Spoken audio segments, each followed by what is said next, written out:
En Python, il y a deux façons pour comparer des choses. Et double égal et is. Ils se ressemblent, mais ils ne veulent pas dire la même chose. Et beaucoup de débutants se trompent ici. Maintenant, le double égal, ça sert à comparer la valeur. Maintenant, je vais vous donner un exemple.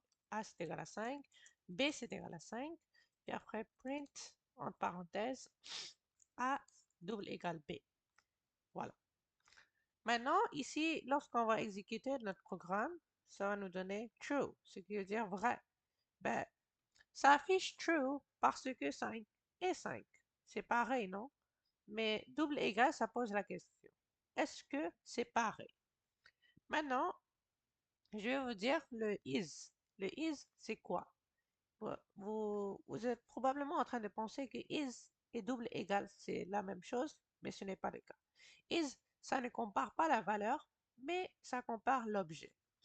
Alors ici, si on va faire A c'est égal à B, puis après on va écrire print A is B, puis après on va enlever notre terminal, après on va exécuter le programme encore, et voilà, ça va nous donner true et true. Mais ici, parfois c'est true, parfois non. Il ne faut pas faire confiance en ça. Maintenant ici, le is, ça pose la question, est-ce que c'est exactement la même chose? Comme ici, is, ça compare seulement si c'est le même objet ou non, mais comme parfois ça peut afficher false ou parfois ça peut afficher true. Ça dépend. Il ne faut pas toujours faire confiance. Maintenant, je vais vous donner un exemple très simple avec du texte. Alors, x c'est égal à hello ou bonjour, même chose. Et après, on va écrire y c'est égal à hello. Voilà.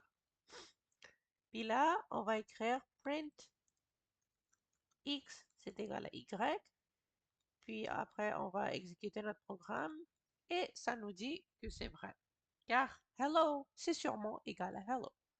Alors ici, ça affiche true car le texte c'est le pareil.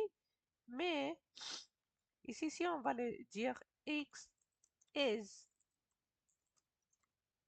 y, puis après on va exécuter notre programme, ça va nous dire true. Mais le résultat, ça peut changer. Donc is n'est pas fait pour comparer du texte. Maintenant, le bon usage de is, c'est d'utiliser none. Maintenant, comment on peut utiliser none? Ben, je vais vous donner un exemple. Alors, x, c'est égal à none. Puis après, if, if x, c'est égal à none. Voilà. If c'est x is none, right? Is none. Ou si x, c'est égal à none. Puis après, on va écrire print, vide. Voilà. Puis là, on va exécuter notre programme. On va clear le terminal. Et... OK, puis là, ça va print vide. Voilà. Parce que x, c'est none, comme l'objet. Alors, x, donc ici, toujours is, c'est none, mais pas, c'est un none, c'est pas. Alors, règle simple à retenir. Alors, il faut retenir ça. Double égal, c'est comparer la valeur. Is, c'est comparer l'objet. Is, surtout pour none. Maintenant, je vais afficher ça pour vous à l'écran pour que vous puissiez comprendre bien ce sujet. Alors ici, A W B égale à B, ça compare les valeurs. A is B, ça compare l'objet. Mais X, c'est none, c'est la bonne façon d'utiliser none.